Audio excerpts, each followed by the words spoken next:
Okay, ಸ್ವಲ್ಪ ಸಮಯ ದೇವರ ವಾಕ್ಯವನ್ನು ನಾವು ಕೇಳಿಸ್ಕೊಂಡ. ಆದಿಕಾಂಡ 20ನೇ ಅಧ್ಯಾಯ 6-7ನೇ ವಚನ. ಬೈಬಲ್ನಲ್ಲಿ ಪ್ರವಾದಿಗಳು ಬಹಳ ಜನ ಇದರ ಮಾತು. ದೊಡ್ಡ ಪ್ರವಾದಿಗಳು, ಸಣ್ಣ ಪ್ರವಾದಿಗಳು ಅದರ ಮಾತು. ಅದರಲ್ಲಿ ಸ್ತ್ರೀಯರು ಕೂಡ ಪ್ರವಾದಿಗಳು ಇದರ ಮಾತು. ಪುರುಷರ ಪ್ರವಾದಿಗಳಿಂದ ಪುರುಷರು ಹೇಳ್ರಿ, ಸ್ತ್ರೀಯರ ಪ್ರವಾದಿಗಳು ಯಾರು ಸ್ತ್ರೀಯರು ಹೇಳ್ರಿ, ಆಮೇಲೆ ಅಂತ ಕೇಳ್ತೀನಿ. ಈ ದಿನ ಆ ವಾಕ್ಯ ಏನಂದ್ರೆ ಪ್ರವಾದಿಗಳ ಕೆಲಸ ಏನು? ಎಲ್ಲ ಸಾರಿ ಎಲ್ಲ ನಂತರ ಪ್ರವಾದಿಗಳ ಹೆಣ್ಮಕ್ಳಲ್ಲಿ ಯಾರು ಪ್ರವಾದಿಗಳಾಗಿರೋ ನೀವು ಹೇಳ್ಬೇಕು, ಗಂಡ್ಮಕ್ಳು ಪುರುಷರು ಯಾರು ಪ್ರವಾದಿಗಳಾಗಿರಂತ ನೀವು ಹೇಳ್ಬೇಕು. ಆಮೇಲೆ ಅಷ್ಟು ಜನ ಹೆಸರು ಹೇಳಕ್ ಬರ್ತಾರೆ, ಒಬ್ಬರ ಹೆಸರು ಇವಾಗ ಮನೆಗೆ ಹೋದ್ವಲ್ಲ, ಎಲ್ಲರ ಹೆಸರು ಕರೆಯಕ್ಕಲ್ಲ. ಹೋಗಿ ಹುಡುಗ ಏನಪ್ಪ ಯಾರಾದ್ರೂ ಅಂತಾರ, ನಿಮ್ಮ ಮನೆಗ ಯಾರಾದ್ರೂ ಅಂತಾರ, ನೀವೊಬ್ಬ ಆದ್ರೆ ಕರೆಯಪ್ಪ ಅಂತಾರ, ಸಾಕು ಬಂದ್ಬಿಟ್ಟು ಈಚೆ ನೀವು. ಹಲ್ಲೆಲೂಯಾ.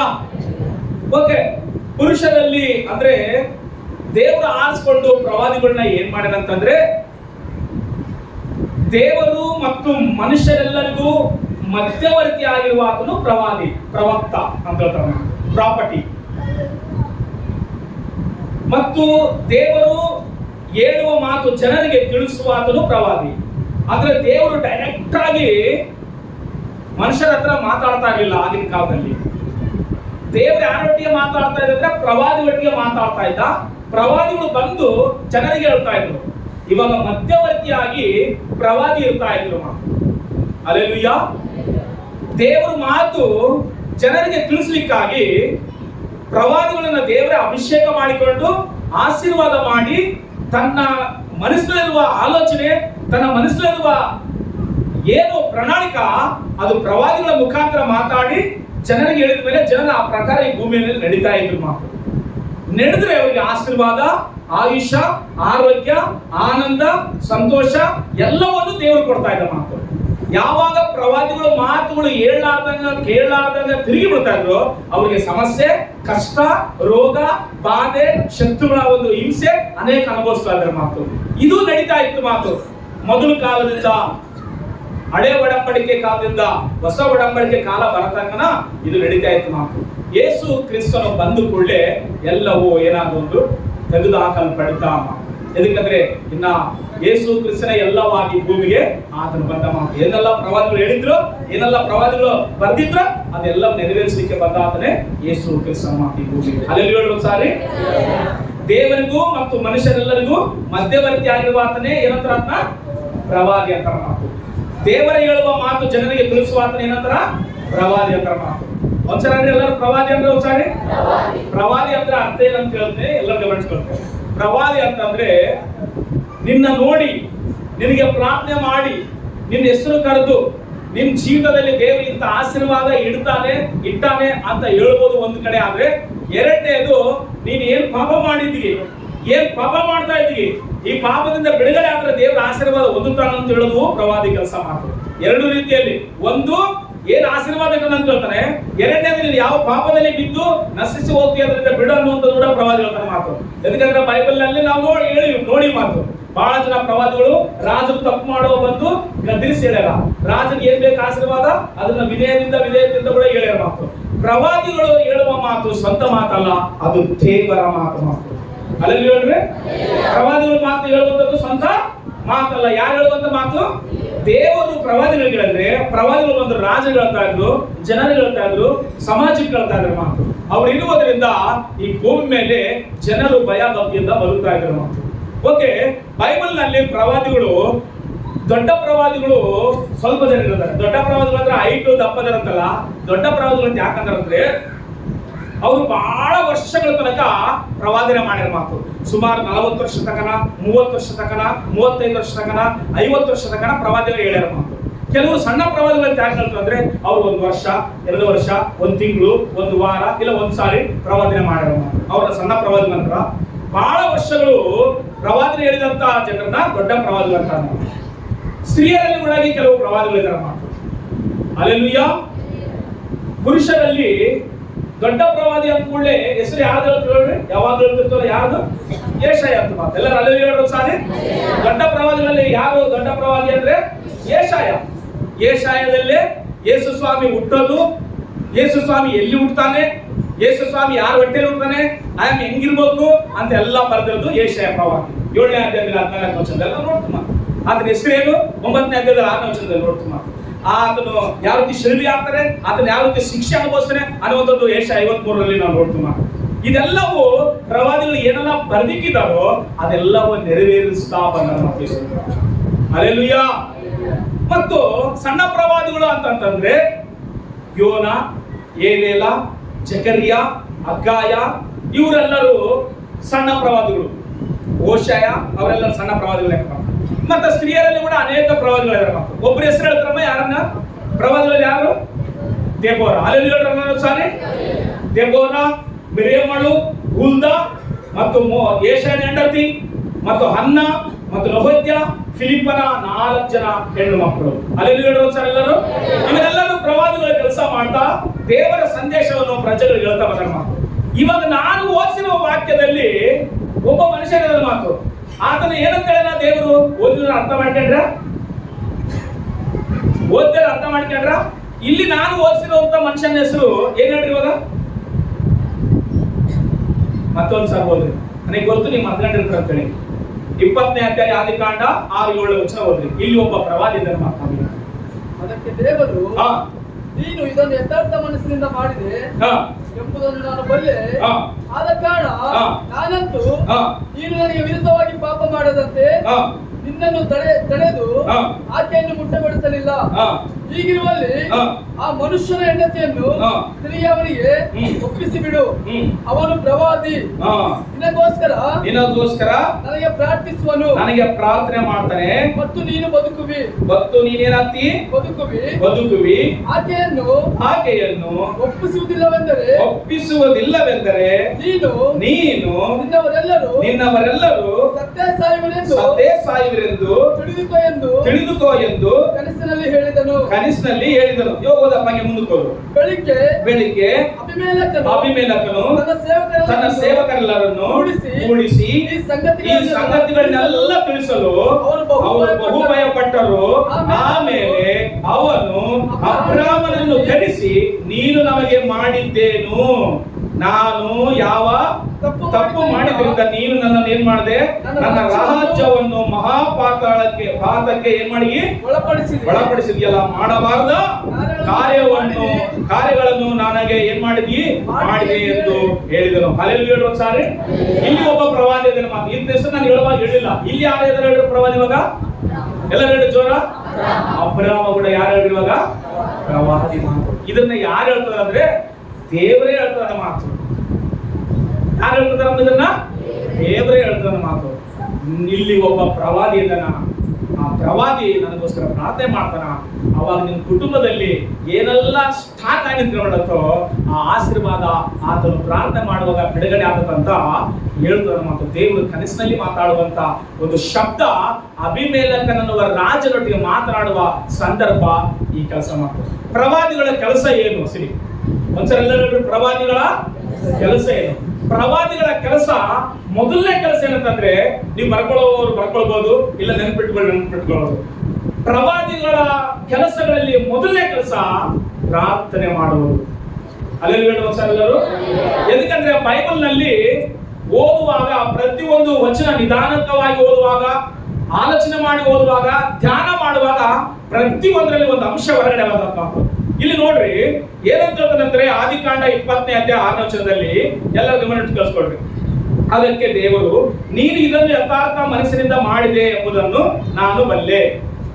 ಇಲ್ಲಿ ಏನಂತ ಹೇಳ್ತಾನಂತಂದ್ರೆ, ನೀನು ಯಥಾರ್ಥ ಮನಸ್ಸಿನಿಂದ ಮಾಡಿ ಅಂತೇಳಿ ನನಗೆ ಗೊತ್ತು ಅಂತ ಹೇಳ್ತಾನ ಮಾತು. ಯಾರು ಹೇಳ್ತಿದಾರೆ ಅಂತಂದ್ರೆ, ದೇವರು ಕನಸಿನಲ್ಲಿ ಅಭಿಮೇಲಕನೊಟ್ಟಿಗೆ ಮಾತಾಡ್ತಾನ ಮಾತು. ಅಭಿಮೇಲಕನ ಏನ್ ಮಾಡ್ಯಾರ? ಬರ ಬಂದದ್ದು ಒಂದು ಸಾರಿ, ಬಹಳ ಸಾರಿ ಬರ ಬಂದತ್ತೆ, ಒಂದು ಸಾರಿ ಬರ ಬಂದತ್ತೆ. ಬರ ಬಂದಿದ್ದಕ್ಕೋಸ್ಕರ ಈ ಅಬ್ರಾಮ ತನ್ನ ಹೆಂಡತಿನ ಕರ್ಕೊಂಡು ಏನ್ ಮಾಡಿದ್ರೆ, ಆತನು ಆ ದೇಶವನ್ನು, ಕಾನಾನ್ ದೇಶವನ್ನು ಬಿಟ್ಟು ಮುಂದಿರುವ ದೇಶಕ್ಕೆ ಆತನು ಹೋಗಿ ಮಾತು. ನೋಡ್ರಿ, ಗೆರಾರ್ ಅರಸನ ಸಾರಳ ಮನೆಯಲ್ಲಿ ಸೇರಿಸಿಕೊಂಡು ತರುವಾಯ ಕಳಿಸ್ಕೊಂಡಿದ್ದು. ಗೆರಾರ್ ಅನ್ನುವಂತ ಏನ್ ಮಾಡಿದ್ರೆ, ಆ ಸೀಮೆಗೆ ಕಾನಾನ್ ದೇಶದಿಂದ ದಕ್ಷಿಣ ಸೀಮೆಗೆ ಹೋಗುತ್ತಾ ಕಾದೇಶಗೂ ದೂರಿಗೂ ನಡುವೆ ವಾಸ ಮಾಡಿಕೊಂಡು ಕೆಲವು ಗೆರಾರ್ನಲ್ಲಿ ಇದ್ದನು ಅಂತ ಹೇಳ್ತಾರೆ. ಅಂದ್ರೆ ಕಾನಾನ್ ದೇಶದಿಂದ ಬಿಟ್ಟು ಬರವದಕ್ಕೋಸ್ಕರ ಮುಂದೆ ನಡ್ಕೊಂಡು ಹೋಗಿ ಒಂದು ಸೀಮೆಗೆ, ಒಂದು ದೇಶಕ್ಕೆ, ಗೆರಾರ್ ಅನ್ನುವಂತ ಒಂದು ಪಟ್ಟಣಕ್ಕೆ, ದೇಶಕ್ಕೆ ಹೋಗ್ಯಾನ. ಅಲ್ಲಿ ರಾಜರ ಮಾತು. ಆ ರಾಜ ಏನ್ ಮಾಡಿರಂತಂದ್ರೆ ಅಬ್ರಾಮನ ಹೆಂಡತಿನ ನೋಡಿ ಬಹಳ ಸುಂದರವಾಗಿರುವಂತ ಅದಕ್ಕೋಸ್ಕರ ಅಬ್ರಾಮ್ ಏನಂತ ಹೇಳಿ ಗೊತ್ತಾ, ಈ ಅಮ್ಮ ನನ್ನ ಹೆಂಡತಿ ಅಲ್ಲ, ಏನಂತ ಹೇಳಿನ ನನ್ನ ತಂಗಿ ಅಂತ ಹೇಳಿ ಮಾತು. ಅದಕ್ಕೋಸ್ಕರ ಏನಪ್ಪಾ ನಿಮ್ ತಂಗಿ ನನಗೆ ಬಹಳ ಇಷ್ಟ, ಅದಕ್ಕೋಸ್ಕರ ನಾನು ಮದುವೆ ಮಾಡ್ಕೊಂತೀನಿ ಅಂತ ಹೇಳಿ ಕರ್ಕೊಂಡೋಗಿ ಅಬೀಮೆಲೆಕನ ರಾಜ ಮನೇಲಿ ಇಟ್ಕೊಂಡ ಮಾತು. ಆಮೇಲೆ ಮುಟ್ಟಿಲ್ಲ, ಏನು ಮಾಡಿಲ್ಲ, ಎಲ್ಲ ಗಮನ ಕಳ್ಸ್ಕೊಡ್ರಿ. ಅದಕ್ಕೋಸ್ಕರ ಆಮೇಲೆ ಮನೆಯಲ್ಲಿ ಇಟ್ಟಿದ್ದಾರೆ, ಆಮೇಲೆಲ್ಲ ಊಟ ಕೊಡ್ತಾ ಇದ್ರೆ, ರೆಡಿ ಮಾಡ್ತಾ ಇದ್ರೆ ಮಾತು. ಯಾರನ್ನ? ಸಾರಣ್ಣ. ಆದ್ರೆ ಅಬ್ರಾಮ ಹೆಸರ ಪಡ್ತದ ಮಾತು. ಯಾರೇ ಸುಮ್ಮನೆ ಅಂತಾರ? ಹೆಂಡತಿನ ಕರ್ಕೊಂಡೋಗಿ ಬೇರೆ ಮನೆಯಲ್ಲಿ ಉಳಿಸ್ಕೊಂಡ್ರೆ ನಾನು ಮದುವೆ ಮಾಡ್ಕೊಂಡು ಯಾರು ನಿದ್ದೆ ಬರ್ತದೆ ಅಸಲಿ? ಅಬ್ರಾಮ ತವಕ ಮಾಡ್ತದನ. ಅಬ್ರಾಮನ ಹೃದಯ ದೇವ್ರಿಗೆ ಗೊತ್ತಲ್ವಾ? ಅದಕ್ಕೋಸ್ಕರ ಇದು ಯಾರ ಹತ್ರ ಮಾತಾಡಿದ್ರೆ ಮ್ಯಾಟರ್ ಆಗತ್ತಲ್ಲ ಅಂತೇಳಿ ಸೀದಾ ಡೈರೆಕ್ಟ್ ಏನ್ ಮಾಡಿದ್ರೆ, ದೇವರೇ ಅಬೀಮೆಲೆಕನ ಮಲಗಿದಾಗ ಕನಸಿನಾಗ ಹೋಗಿ ಹೇಳ್ತಾನ, ಅಪ್ಪ ಅಬೀಮೆಲೆಕನೇ, ನೀನ್ ಇವಾಗ ಏನೆಲ್ಲ ಮಾಡಿದ್ರು ಅದು ಯಥಾರ್ಥವಾಗಿ ಮಾಡಿ. ಎದಕ್ಕಂದ್ರೆ ಅಬ್ರಾಮ್ ಏನಂತ ಹೇಳಿದ, ಹೆಂಡತಿ ಅಂತ ಹೇಳಿಲ್ಲ, ತಂಗಿ ಅಂತ ಹೇಳಿದ. ತಂಗಿ ಅಂತ ಹೇಳಿದಕ್ಕೋಸ್ಕರ ನೀನ್ ಮದುವೆ ಮಾಡ್ಕೊಂತ ಅಂತ ಹೇಳಿ ಕರ್ಕೊಂಬಂದ ಮನೆಯಲ್ಲಿ ಉಳಿಸ್ಕೊಂಡಿವಿ. ಅದಕ್ಕೋಸ್ಕರವೇ ಇವಾಗ ನೀನ್ ಏನ್ ಮಾಡ್ಬೇಕಂದ್ರೆ ಇಮಿಡಿಯೇಟ್ ಆಗಿ ಅಬ್ರಾಮನ ಕರೆದುಬಿಟ್ಟು ಈ ನಿನ್ ಮನೆಗೆ ಉಳಿಸ್ಕೊಂಡಿಯಲ್ಲ ಆಯಮ್ಮನ ಸಾರಣ್ಣ ಆತನ ಒಪ್ಪಿಸ್ಬಿಡು. ಒಪ್ಪಿಸಿದ್ರೆ ಆತ ಏನ್ ಮಾಡ್ತಾನಂದ್ರೆ, ಆತ ಪ್ರವಾದಿ ನಿನಗೋಸ್ಕರ ಪ್ರಾರ್ಥನೆ ಮಾಡ್ತಾನೆ. ಆತ ಪ್ರಾರ್ಥನೆ ಮಾಡುವಾಗ ನಿನ್ನ ಮನೆಯಲ್ಲಿ ಇಲ್ಲಿಯವರೆಗೂ ಯಾರೆಲ್ಲ ಗರ್ಭ ಏರ್ಲಾರ್ದೆ ಬಂಜೆಯಾಗಿದ್ದಾರೋ, ಕೊಡ್ರಾಗಿದ್ದಾರೋ ಅವರೆಲ್ಲರಿಗೆ ಗರ್ಭವನ್ನು ಆಶೀರ್ವಾದ ಮಾಡಿದ್ದಾರೆ. ಇದು ಆ ಮ್ಯಾಟ್ರ್ ಮಾತು. ಒಂದ್ಸರಿ ಓದ್ರ 20ನೇ ಅಧ್ಯಾಯ 17ನೇ ವಚನ ಓದ್. ಒಂದ್ಸಾರಿ 20ನೇ ಅಧ್ಯಾಯ ಆದಿಕಾಂಡ 17ನೇ ವಚನ. ತರುವಾಯ ಅಬ್ರಾಮನು ದೇವರನ್ನು ಬೇಡಿಕೊಳ್ಳಲು ದೇವರು ಅಬೀಮೆಲೆಕನನ್ನು ಅವನ ಪತ್ನಿಯನ್ನು ದಾಸಿಯರನ್ನು ವಾಸಿ ಮಾಡಿದ್ರಿಂದ ಅವರಿಗೆ ಮಕ್ಕಳಾದರು. ಮುಂಚೆ ಅಬ್ರಾಮನ ಹೆಂಡತಿಯಾದ ಸಾರಳ ನಿಮಿತ್ತ ಯೆಹೋವನು ಅಬೀಮೆಲೆಕನ ಮನೆಯಲ್ಲಿದ್ದ ಸ್ತ್ರೀಯರೆಲ್ಲ ಏನಾಗಿದ್ರಪ್ಪ? ಬಂಜೆಯರಾಗುವಂತೆ ಮಾಡಿದಂತ ದೇವರು. ಹಲ್ಲೆಲೂಯಾ ಸಾರಿ. ಅಂದ್ರೆ ದೇವರ ಜನರ, ಪ್ರವಾದಿಗಳ ಕುಟುಂಬಕ್ಕೆ ಕೈ ಹಾಕಿದ ಅಬೀಮೆಲೆಕ ರಾಜನ ಮನೆಯಲ್ಲಿ ಏನಾಗಿ ಮಾಡಿದ? ಸಂತಾನ ಇದ್ದಂಗ ತಡೆಗಟ್ಟೆ. ಅಂದ್ರೆ ಅಭಿವೃದ್ಧಿ ಇಲ್ಲ, ಸಂತಾನ ಇಲ್ಲ ಅಂದ್ರೆ ಅಷ್ಟಲ್ವಾಗಿ ಆಗದು.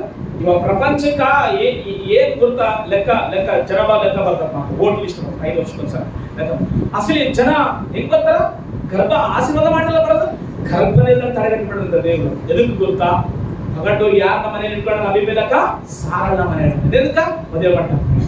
ಈತ ಏನಂತ ಹೇಳಿ ಅಬ್ರಾಮ ತಂಗಿ ಅಂತ ಅದಕ್ಕೋಸ್ಕರ ಯಥಾರ್ಥ ಮನಸ್ಸಿಂದ ಕರ್ಕೊಂಡೋಗಿ ಮನೆ ಇಟ್ಕೊಂಡ ಮಾತು. ಅದಕ್ಕೋಸ್ಕರ ಏನಾಗ್ತಾನ, ಅಪ್ಪ ನೀನ್ ಮಾಡಿದ ಯಥಾರ್ಥವಾದ ಮನಸ್ಸಿನ, ನೀನು ಕೆಟ್ಟ ಮನಸ್ಸಿಂದ ಮಾಡಿಲ್ಲ, ದುಷ್ಟ ಮನಸ್ಸಿನಿಂದ ಮಾಡಿಲ್ಲ, ನೀನು ದುರಭಿಪ್ರಾಯದಿಂದ ಮಾಡಿಲ್ಲ, ನೀನು ಒಳ್ಳೆ ಮನಸ್ಸಿಂದ ಮಾಡಿದಕ್ಕೋಸ್ಕರ ನಾನು ಒಳ್ಳೆ ಮಾತಿನಿಂದ ನಿನ್ಗೆ ಹೇಳ್ತೇನೆ. ಹೇಳಿದ ಮಾತು ಈ ವಿಧಿಯಲಾದ್ರೆ ನೀನು ಬದುಕ್ತಾರೆ, ನಿನ್ನ ಮನೆಯವರು ಬದುಕ್ತಾರೆ, ನಿನ್ನ ಮನೆಯವರೆಲ್ಲ ಗರ್ಭಫಲವನ್ನು ಏನ್ ಮಾಡ್ತಾನೋ ಆಶೀರ್ವಾದ ಮಾಡಿ. ಜೋರಂದ್ರೆ ಏನ್ ಮಾಡ್ತಾನೋ? ಎಲ್ಲರ ಗಮನ ಕಳ್ಸ್ಕೊಳ್ರಿ. ದುರಭಿಪ್ರಾಯದಿಂದ, ದುರಾಲೋಚನೆಯಿಂದ ನೀನೇನನ್ನ ಮಾಡ್ತಾ ಇದ್ರೆ ಮಾರ್ಪಡು. ನಿನ್ನ ಕುಟುಂಬವನ್ನು ದೇವರ ಅಭಿವೃದ್ಧಿ ಮಾಡ್ತಾನೆ. ಹಲ್ಲೆಲೂಯಾ. ನಿನ್ನ ಮಕ್ಕಳನ್ನ ಅಭಿವೃದ್ಧಿ ಮಾಡ್ತಾನೆ, ನೀನು ಮಾಡುವ ಕೆಲಸವನ್ನು ಅಭಿವೃದ್ಧಿ ಮಾಡ್ತಾನೆ, ನೀನು ಹೋಗುವಾಗಲೂ ಬರುವಾಗಲೂ ಅಭಿವೃದ್ಧಿ ಮಾಡ್ತಾನೆ. ಎದಕ್ಕಂದ್ರೆ ಅಬ್ರಾಮ ಪ್ರವಾದಿ ಕೆಲಸ ಏನು? ಮೊದಲನೇದಾಗಿ ಪ್ರವಾದಿ ಕೆಲಸ ಏನಮ್ಮ? ಪ್ರಾರ್ಥನೆ ಮಾಡ್ತಾನೆ. ಆಗ ಪ್ರಾರ್ಥನೆ ಮಾಡ್ತಾನ, ದೇವರು ಪ್ರಾರ್ಥನೆ ಕೇಳ್ತಾನ, ನಿನ್ನ ಕುಟುಂಬಕ್ಕೆ ಆಶೀರ್ವಾದ ಬರ್ತದೆ. ಹಲ್ಲೆಲೂಯಾ. ಆಶೀರ್ವಾದ ಅಂತಂದ್ರೆ ಹೆಂಗ್ ಬರ್ತದ? ನೀನು ಪ್ರಾರ್ಥನೆ ಮಾಡಿದ್ರೆ ಬರ್ತದೆ, ನಾನು ಪ್ರಾರ್ಥನೆ ಮಾಡಿದ್ರ. ಪ್ರಾರ್ಥನೆ ಮಾಡುವವರು ನೆಟ್ಟಿಗಿರ್ಬೇಕು ಅಷ್ಟು. ಹಲೋ. ಎದಕ್ಕಂದ್ರೆ ಅಬ್ರಾಮನ ಮನಸ್ಸದ ಗೊತ್ತಾ? ಏಟಿನ ಕರ್ಕೊಂಡೋಗಿ ಅಬೀಮೆಲೆಕನ ಮನೆಯಲ್ಲಿ ಕರ್ಕೊಂಡೋಗಿ ಅಬ್ರಾಮ ದೇವರಿಗೆ ಏನು ಮಾಡಿಲ್ಲ, ಮೌನವಾಗಿದ್ರ. ನನ್ನ ಹೃದಯ ನನ್ನ ದೇವರಿಗೆ ಕೊಟ್ಟು, ನನ್ನ ಹೆಂಡತಿ ನನ್ನ ಹತ್ರ ಇಲ್ಲಾಂದ್ರೆ ಹೋದ್ರೆ ನಾನು ಬದುಕುವುದಕ್ಕಿಂತ ಸಾಯುವುದು ಮೇಲಂತ ಅಬ್ರಾಮನಿಗೆ ಗೊತ್ತು. ಹೌದಲ್ರಿ? ಹೆಂಡತಿನ ಎದುರಿ ಕರ್ಕೊಂಡು ಹೋಗಿ ಅವ್ರ ಮನೆ ಇಟ್ಕೊಂಡ್ರೆ ಬದುಕೋದಕ್ಕಿಂತ ಏನಾಗತ್ತೋ ಸಾಯೋದು ಮೇಲೆ. ಯಾರ ರಾಜರಾಗ್ಲಿ, ಯಾರ ಅಧಿಕಾರಿಗಳಾಗ್ಲಿ, ಗಂಡ ಬದುಕಿರುವಾಗ ಹೆಂಡತಿ ಮೇಲೆ ಕೈ ಹಾಕಿದ್ರೆ ಫಸ್ಟ್ ಗಂಡನ ಪ್ರಾಣ ಹೋದ್ಮೇಲೆ ಮುಟ್ಟಬೇಕಂತೆ. ಹಲೋ. ಅಬ್ರಾಮನ ದೇವರಿಗೋಸ್ಕರ ದೇವರ ಅಬ್ರಾಮಗೋಸ್ಕರ ಮಾತಾಡೋದು. ಕುತಂತ್ರ ಕುಯುಕ್ತಿ ಹುಡುಕಿ ಮಾಡಬೇಡ ಪ್ಲಾನ್ಗಳು. ಯಥಾರ್ಥವಾಗಿ ನೀನು ಮಾಡಿದ್ರೆ ನಿನ್ನ ಕುಟುಂಬಕ್ಕೆ ಅಭಿವೃದ್ಧಿ ಬರ್ತದೆ. ಅಭಿಮೇಲಕನ ಕುರಿತು ಅದೇ ಹೇಳ್ತಿರೋದು, ನೀನ್ ಮಾಡಿದೀಯಪ್ಪ, ನೀನ್ ಕರ್ಕೊಂಡು ಮನೆಯಲ್ಲಿ ಉಳಿಸಿದ್ದೀವಿ, ನೀನ್ ಯಥಾರ್ಥವಾಗಿ ಮಾಡಿ. ಯಾಕಂದ್ರೆ ಅಬ್ರಾಹ್ಮನ ತಂಗಿ ಅಂತ ಮನೆ ಕರ್ಕೊಂಡು ಹೋಗಿ. ಆದ್ರೆ ಇವತ್ತೇ ಅಬ್ರಾಹ್ಮನ ಕರೆದು ನಾನು ಒಪ್ಪಿಸ್ಬಿಡು, ನೀನು ನಿನ್ನ ಮನೆಯವರು ಬದುಕ್ರಿ, ನಿನ್ನ ಮನೆಯಲ್ಲಿ ಏನು ಆಶೀರ್ವಾದ ಇಲ್ಲ ಅಂತ ಕಾಣ್ತಿದ್ರು, ಅದ್ರಲ್ಲಿ ನೀನು ಚೆನ್ನಾಗಿ ಆಶೀರ್ವಾದ ಮಾಡಿ ಗರ್ಭಗಳ ಕರೀತೀನಿ. ಅಬ್ರಾಹ್ಮ ಪ್ರಾರ್ಥನೆ ಮಾಡಿದ, ಕುಟುಂಬಕ್ಕೆ ಆಶೀರ್ವಾದ. ಅಲ್ಲಿ ಸಾರಿ, ಪ್ರವಾದಿ ಕೆಲಸ ಮೊದಲನೇ ಕೆಲಸ ಪ್ರಾರ್ಥನೆ ಮಾಡಬೇಕು. ನಿನ್ನ ಕುಟುಂಬಕ್ಕೆ ಏನಾದ್ರೂ ಸಮಸ್ಯೆಗಳಿದಾವ, ಪ್ರಾಬ್ಲಮ್ಗಳಿದಾವ, ವಾಕ್ಯ ಕೇಳುವಾಗ ಮನಸ್ಸು ಮಾರ್ಸ್ಕೊಳ್ತೀಯಲ್ಲ, ವಾಕ್ಯ ಕೇಳುವಾಗ ಜೀವಿತ ಬದಲಾವಣೆ ಮಾಡ್ಕೊಂತಲ್ಲ, ಅವಾಗ ಇಲ್ಲಿ ನಿಂತ್ಕೊಂಡು ಸೇವಕರು ನಿನ್ನ ಕುಟುಂಬಕ್ಕೆ ಪ್ರಾರ್ಥನೆ ಮಾಡುವಾಗ ಏನು ಕಟ್ಟಿ ಹಾಕಿದನೋ ಸೈತಾನನು, ಏನು ಕಟ್ಟಿ ಹಾಕಿದನೋ ದುಷ್ಟಾತ್ಮನು, ಅದು ಬಿಡುಗಡೆ ಮಾಡ್ತಂತ ದೇವರು. ಹಲ್ಲೆಲೂಯಾ. ನೀನು ನಂಬು ಅಷ್ಟೇ, ನೀನ್ ನಂಬಿ ಕಾರ್ಯ ನೋಡು, ದೇವರ ಕಾರ್ಯ ನೋಡು. 2024 ಕೊನೆಯ ತಿಂಗಳಲ್ಲಿದ್ದೀವಿ. ಇಷ್ಟು ವರ್ಷಗಳ ಕಾಲ, ಇಷ್ಟು ದಿನಗಳ ಕಾಲ ಏನೆಲ್ಲ ಕಟ್ಟಲ್ಪಟ್ಟಿತ್ತು, ಇವಾಗ ನೋಡಿವಲ್ಲ ಎಷ್ಟು ವರ್ಷಗಳಾಯ್ತು ಈ ಹಾಡು ಬಿಡುಗಡೆ ಮಾಡ್ಲಿಕ್ಕಾಗಿ. ಸುಮಾರು 15ನೇ ವರ್ಷದ ವಾರ್ಷಿಕೋತ್ಸವ, 15ನೇ ವರ್ಷ, 15ನೇ ವರ್ಷ, 14ನೇ ವರ್ಷದ 14ನೇ ವರ್ಷದ ವಾರ್ಷಿಕೋತ್ಸವ ಆದ್ಮೇಲೆ ಏನ್ ಮಾಡ್ಯಾನ ದೇವ್ರ, ಏನ್ ಮಾಡ್ಯಾನ, ಹಾಡನ್ನ ಬಿಡುಗಡೆ ಮಾಡೋಣ. ಅಂದ್ರೆ ಹಾಡು ಬಿಡುಗಡೆ ಆಗೈತಂತಂದ್ರೆ ಬರೇ ಈ 4 ಗೋಡೆಗಳ ಮಧ್ಯೆ ಇರಬೇಕು, ಈ ಆಂಧ್ರ ಪ್ರಾಂತದಲ್ಲ, ಇಡೀ ಕರ್ನಾಟಕ ಯಾವಾಗಂದ್ರೆ ಪ್ರವಾದಿ ಪ್ರಾರ್ಥನೆ ಮಾಡುವಾಗ, ಅಲ್ಲ ನನ್ನ ಜೋರ ಸರಿ, ಪ್ರವಾದಿ ಪ್ರಾರ್ಥನೆ ಮಾಡುವಾಗ ದೇವರು ಪ್ರಾರ್ಥನೆ ಕೇಳ್ತಾನೆ. ಆಮೇಲೆ ಯಾವೆಲ್ಲ ಕಟ್ಟಲ್ಪಟ್ಟಿದವು ನಿಮ್ಮ ಕುಟುಂಬಗಳಲ್ಲಿ, ನಿಮ್ಮ ಮಕ್ಕಳ ಮಧ್ಯದಲ್ಲಿ, ನಿಮ್ಮ ಗಂಡ ಹೆಂಡತಿ ಮಧ್ಯದಲ್ಲಿ, ನಿಮ್ಮ ಸಂಬಂಧಿಕರ ಮಧ್ಯದಲ್ಲಿ, ನೀನು ದೇವರಿಗೆ ಮಾಡುವ ಕೆಲಸ ಯಥಾರ್ಥವಾಗಿರಲಿ. ಕುತಂತ್ರ ಮಾಡಬೇಡ. ಅಭಿಮೇಲಕನ ಕುತಂತ್ರ ಮಾಡಿಲ್ಲ, ಒಳ್ಳೆ ಮನಸ್ಸಿನಿಂದ ಆತನ ಕರ್ಕೊಂಡು ಬಂದಾರೆ. ನಾವು ಮದುವೆ ಮಾಡ್ಕೊಂತ ಮನೆ ಇದ್ದಾನೆ, ಅದು ಗೊತ್ತಿಲ್ಲ ಸರಿ ಅಬ್ರಾಹ್ಮನ ಹೆಂಡತಿ ಅಂತೇಳಿ. ಒಳ್ಳೆ ಮನಸ್ಸಿನಿಂದ, ಯಥಾರ್ಥ ಮನಸ್ಸಿನಿಂದ ಅಲ್ಲಿ ಮಾಡು ಅಷ್ಟೇ. ಹೊರತಾಗಿ ಪ್ಲಾನ್ ಮೇಲೆ ಪ್ಲಾನ್ ಮಾಡಬೇಡ. ಹೃದಯ ಬಡಿತವನ್ನು ದೇವರು ಕೇಳಿಸ್ಕೊಳ್ತಾನೆ. ಹಲ್ಲೆಲೂಯಾ. ಎಷ್ಟು ಸಾರಿ ಹೃದಯ ಪಡ್ಕೊಳ್ಬೇಕು, ಅದು ದೇವರು ನಿರ್ಣಯ ಮಾಡಿರ್ತಾನೆ ಅಷ್ಟೇ. ಪ್ಲಾನ್ ಮೇಲೆ ಪ್ಲಾನ್ ಮಾಡಬೇಡ. ಗೊತ್ತಾಗ್ಲ, ಅದು ಗೊತ್ತಾಗ್ಲ, ಇದು ಗೊತ್ತಾಗ್ಲ, ಏನ್ ಗೊತ್ತಾಗ್ಲ, ಅದು ಗೊತ್ತಾಗ್ಲ, ಹುಡುಗ ಗೊತ್ತಾಗ್ಲ, ಹುಡುಗಿ ಗೊತ್ತಾಗ್ಲ, ಫಾಸ್ಟ್ ಗೊತ್ತಾಗ್ಲ, ಪ್ಲಾನ್ ಮಾಡಬೇಡ. ಪ್ಲಾನ್ ಮಾಡಿ ತಾರುಮಾರು ಮಾಡುವ ದೇವರಿದ್ದಾರೆ ನಮ್ಮ ಮಧ್ಯದಲ್ಲಿ. ಹಲ್ಲೆಲೂಯಾ. ಅದಕ್ಕಂದ್ರೆ ಮನುಷ್ಯರು ಪ್ಲಾನ್ಗಳು ಮಾಡ್ತಾರೆ, ಆದ್ರೆ ದೇವರು ಅದಕ್ಕೆ ಏನ್ ಮಾಡ್ತಾನೆ, ಅಡ್ಡಗೋಡೆ ಆಗಿರುತ್ತೆ. ನಿನ್ ಪ್ಲಾನ್ ಸಕ್ಸಸ್ ಆಗ್ಬೇಕಂದ್ರು ದೇವರ ಅನುಮತಿ ಕೊಡ್ಬೇಕಂತೆ. ಅಂದ್ರೆ ಒಂದ್ಸಲ ಎಲ್ಲರೂ ಯಾರ ಅನುಮತಿ ಕೊಡ್ಬೇಕು, ದೇವರ ಅನುಮತಿ ಕೊಡಬೇಕು. ಅದಕ್ಕೋಸ್ಕರ ಆತನ ಕೈಯಲ್ಲಿ ಐತಂತೆ, ರಾಜನ ಹೃದಯವೋ ಯೆಹೋವನ ಕೈಯಲ್ಲಿ ಐತಂತೆ, ತನಗಿಷ್ಟ ಬಂದ ಹಾಗೆ ನೀರಿನ ಕಾಲುವೆಗಳು ತಿರುಗಿಸಾಗೆ ತಿರುಗಿಸಂತೆ ದೇವರು. ಹಲ್ಲೆಲೂಯಾ. ಅದಕ್ಕೋಸ್ಕರವೇ ಪ್ಲಾನ್ ಮಾಡುವಾಗ ಯಥಾರ್ಥವಾಗಿರ್ಲಿ. ಅಷ್ಟೇ ಹೊರತಾಗಿ ನನ್ನ ಪ್ಲಾನ್ ಸಕ್ಸಸ್ ಅಂತ ಅನ್ಕೊಂಡು ಏನೋ ಒಂದೊಂದು ಸಾರಿ ಸಕ್ಸಸ್ ಆದ್ರೆ ನೀನೇನು ಸಂತೋಷ ಪಡ್ಲಿಕ್ಕೆ ಅವಕಾಶ ಇಲ್ಲ. ಯಾಕಂದ್ರೆ ನೆಕ್ಸ್ಟ್ ಪ್ಲಾನ್ ದೇವ್ರು ಮಾಡ್ಬಿಟ್ರೆ ನಾವ್ ಯಾರು ಕಾಣಲ್ಲ ಪ್ಲಾನ್ ಅಲ್ಲಿ. ಹಲ್ಲೆಲೂಯಾ. ಮೊದಲನೇ ಕೆಲಸ ಪ್ರವಾದಿಯ ಕೆಲಸ, ಪ್ರಾರ್ಥನೆ ಮಾಡುವ ಕೆಲಸ. ಎರಡನೇ ಕೆಲಸ ಪ್ರವಾದಿಯ ಕೆಲಸ ಏನಂತಂದ್ರೆ ವಾಕ್ಯ ಬೋಧಿಸುವ ಕೆಲಸ. ಯೆರೆಮೀಯ 18ನೇ ಅಧ್ಯಾಯ 18ನೇ ವಚನ ಓದ್ಬೋದು ಸರ್. ಯೆರೆಮೀಯ ಬರೆದ ಪ್ರವಾದನೆ ಪುಸ್ತಕ 18ನೇ ಅಧ್ಯಾಯ 18ನೇ ವಚನ ಓದ್ರಿ. ಪ್ರವಾದಿ ಕೆಲಸ ಏನು? ಎರಡನೇದು ವಾಕ್ಯವನ್ನು ಬೋಧಿಸುವಂತ ಕೆಲಸ. ಆಗ ಅವರು ಯೆರೆಮೀಯನಿಗೆ ವಿರುದ್ಧವಾಗಿ ಒಳಸಂಚು ಮಾಡೋಣ ಬಂದಿರಿ. ಕರ್ಮೋಪದೇಶವು ಯಾಜಕನಿಂದ ಮಂತ್ರ ಆಲೋಚನೆಯು ಜ್ಞಾನಿಯಿಂದ ದೈವೋಕ್ತಿಯು, ಇಲ್ಲಿ ಕೇಳಿಸ್ಕೊಳ್ರಿ, ದೈವೋಕ್ತಿಯು ಪ್ರವಾದಿಯಿಂದಲೇ ಎಂದಿಗೂ ತಪ್ಪದಷ್ಟೇ. ಆಮೇಲೆ ಹೇಳಲ್ಲ ಸರಿ. ಮೊದಲನೇದು ಪ್ರವಾದಿ ಏನ್ ಮಾಡ್ತಾನೆ? ಪ್ರಾರ್ಥನೆ ಮಾಡ್ತಾನೆ. ಎರಡನೇದು ಪ್ರವಾದಿ ಏನ್ ಮಾಡ್ತಾನೆ? ದೇವರ ವಾಕ್ಯ ಬೋಧಿಸಿದ ಮಾತು. ಎಲ್ಲ ಗಮನಿಸ್ಕೊಳ್ರಿ. ದೈವೋಕ್ತಿ ಇಲ್ಲದ ಸಭೆ, ದೈವೋಕ್ತಿ ಇಲ್ಲದ ಸೇವಕರು, ಜನರೇನಾದ್ರೆ ಅಂಕೆ ಮೀರಿ ನಡೀತಾರೆ ಅಂತ ಬರೆದ ಮಾತು ಜ್ಞಾನ. ಅದ್ರ ಅರ್ಥ ಏನ್ ಗೊತ್ತಲ್ಲ? ದೇವರ ಭಯ ಹೇಳುವವರು ನಿಮ್ಗೆ ಇಲ್ಲದೆ ಹೋದ್ರೆ ನೀವು ಸರಿಯಾದ ದಾರಿಯಲ್ಲಿ ನಡೆಯಕಲ್ಲ, ಅಡ್ಡ ದಾರಿಯಲ್ಲಿ ನಡೀತಾರೆ ಅಂತ ಬರೆದ ಜ್ಞಾನೋಕ್ತಿ ಸೊಲೊಮೋನನು. ಹಲ್ಲೆಲೂಯಾ. ಕೈ ಎತ್ತು ಸಾರಿ. ಅಂದ್ರೆ ದೇವರ ಭಯ ನಮಗಿದ್ರೆ ದೇವರ ಮಾರ್ಗ ಯಾವುದು, ಅಡ್ಡ ಮಾರ್ಗ ಯಾವುದು, ಪಾಪದ ಮಾರ್ಗ ಯಾವುದು ಅಂತ ಆಲೋಚನೆ ಮಾಡಿ ನಡೀತೇವಂತೆ. ಅದಕ್ಕೋಸ್ಕರ ಬೈಬಲ್ ಹೇಳ್ತದೆ ದೈವೋಕ್ತಿಗಳು ಪ್ರವಾದಿಯಿಂದ ರಿಲೀಸ್ ಆಗ್ತಾವಂತೆ. ಯಾಕಂದ್ರೆ ಪ್ರವಾದಿಗಳು ಮಾತನಾಡೋದು ದೇವರ ಸ್ವರಕ್ಕೇನೆ. ಹಲ್ಲೆಲೂಯಾ. ನಿನಗೆ ದೈವೋಕ್ತಿಗಳು ಬೇಕಾ? ನಿನಗೆ ಪ್ರವಚನಗಳು ಬೇಕಾ? ಅಷ್ಟೇ ಹೊರತಾಗಿ ದೇವರ ಮಾತುಗಳು ನಿಮಗೆ ಬೇಕಂದ್ರೆ ಫಸ್ಟ್ ನೀನು ನೆಟ್ಟಿರು. ನಿನಗೆ ಪ್ರವಾದನೆ ಮಾಡುವ ಮನುಷ್ಯನ ಮೇಲೆ ನೆಟ್ಟಿಗಿರ್ಬೇಕು. ಸಟ್ಟ ಬಟ್ಟ ಇದ್ದು ನಿನಗೆ ಅದಾತ ಇದಾತ ಅಂತ ಕೇಳಿ ಮೋಸ ಹೋಗ್ಬೇಡ. ಎದಕ್ಕಂದ್ರೆ ಪ್ರವಾದಿಗಳು ಕೂಡ ತೆಗೆದುಹಾಕಿ ಯೇಸು ಕ್ರಿಸ್ತನ 2000 ವರ್ಷಗಳ ಹಿಂದೆ ಈ ಭೂಮಿಗೆ ನರಮಾತರಾಗಿದ್ದಾನ. ಎದಕ್ಕೆ ಗೊತ್ತಾ? ನಾನೇ ಮಾರ್ಗವು, ನಾನೇ ಸತ್ಯವು, ನಾನೇ ಜೀವವಂತ. ಹಲ್ಲೆಲೂಯಾ. ಅಷ್ಟೇ ಹೊರತಾಗಿ ಕಣ್ಮುಚ್ಚಿದೆಲ್ಲ ಪ್ರಾರ್ಥನೆ ಮಾಡ್ಕೊಂಡು ಬರ್ರಿ. ಕಣ್ಮುಚ್ಚಿದೆಲ್ಲ ಪ್ರಾರ್ಥನೆ ಕೂದಲ ಉದುರೋಗೆ ತಪ್ಪ ಇಲ್ಲಿವರೆಗೆ ಏನು ಆಗಿಲ್ಲ ನಿನ್ನ ಜೀವಿತದಲ್ಲಿ. ನಾನು ಹೇಳೋದನ್ನು ಕೇಳಿಸ್ಕೊಂಡು ಕೂತ್ಕೊಂಡು ಸೇವೆಗೆ ಬರೋಕ್ಕಿಂತ ಮೊದಲೇ ಥಾಮಸ್ ಪಾಸ್ಟರ್ ಹೇಳಿದ್ದಂತೆ, ಉಟ್ಕೊಳ್ಳೋಕೆ ಸರಿಯಾಗಿ ಬಟ್ಟೆಗಳಿರಲಿಲ್ಲ ಅಂತ. ಯಾವಾಗ ಸುಮ್ಮನೆ ಹೋಗಿದ್ರೆ ಚರ್ಚಿಗೆ ನಮ್ಮ ಸಭೆ ಕಡೆ ಅನ್ನ ಪಾಸ್ಟ್ಗಳು ಕರ್ಕೊಂಡ್ ಬಂದ್ರೆ ಏನ್ ಮಾಡ್ತಾರ? ಪ್ರಾರ್ಥನೆ ಮಾಡ್ತಾರೆ, ತಲೆ ಮೇಲೆ ಕೈ ಇಟ್ಟು ಹಂಗ ಬಂದು ಪ್ರಾರ್ಥನೆ ಮಾಡ್ತದಂತೆ. EM ಕ್ಲಾಸಿಕ್ ಓದಿರೋದ್ರ ಮತ್ತಲ್ಲಿ ಆ ಏರಿಯಾದ ಶ್ರೀರಾಮರಿಗೆ ಏರಿಯಾದ ಓದಿರೋದ BCom ಡಿಗ್ರಿ ಟೀಚರ್ಸ್ ಉದ್ಯೋಗ ಮಾಡಿದ್ರ ಅವ್ರನ್ನೆಲ್ಲನ್ನ ಬಿಟ್ಟು ಪಾಸ್ಟ್ ನಮ್ಮನ್ನ ಎಬ್ಬಿಸಿ ಹೇಳ್ತಾರಂತೆ, ನೀವು ಸೇವೆ ಮಾಡ್ತೀರಿ ನೋಡಂತೆ. ಹಲ್ಲೆಲೂಯಾ. ಯಾವಾಗ ನಾವು ಸೇವೆ ಮಾಡಕ ಬಂದಾಗ ಅವಾಗ ಹೇಳ್ತದ ಪಾಸ್ಟ್ ನಮ್ಮಂತ, ಈ ಪ್ರವಚನ ನಾನು ಏನು ಗೊತ್ತಿಲ್ಲ, ಸುಮ್ಮನೆ ಅವ್ರು ಕರ್ಕೊಂಡು ಹೋಗ್ತಾರೆ, ಅವ್ರು ಹಿಂದೆ ಹೋಗ್ತಿದ್ದೆ, ಅವಾಗ ಹೇಳಿದ ಮಾತು ದೇವರಿಗೆ ನೆರವೇರಿಸೋಣ ಅಂತ. ಅಲ್ಲಿ ಹೇಳೋದು ಸಾರಿ. ಪ್ರವಚನ ಅಂತಂದ್ರೆ, ಪ್ರವಾದನೆ ಅಂತಂದ್ರೆ ಹೇಳುವವರು ನೆಟ್ಟಿಗಿರ್ಬೇಕು, ಅದನ್ನ ಕೇಳುವವರನ್ನು ಕೂಡ ನೆಟ್ಟು ಮಾಡಿ ನಡೆಸುವ ದೇವರಿದ್ದಾನೆ. ಅಲ್ಲಿ ಹೇಳೋದು ಸಾರಿ. ಎರಡನೇ ಕೆಲಸ, ದೈವೋಕ್ತಿಗಳು ಯಾರಿಂದ ಬರ್ತವೆ? ಪ್ರವಾದಿಗಳಿಂದ ಬರ್ತವೆ. ದೈವೋಕ್ತಿಗಳು ಪ್ರವಾದಿಗಳಿಂದ ಬರ್ತವೆ.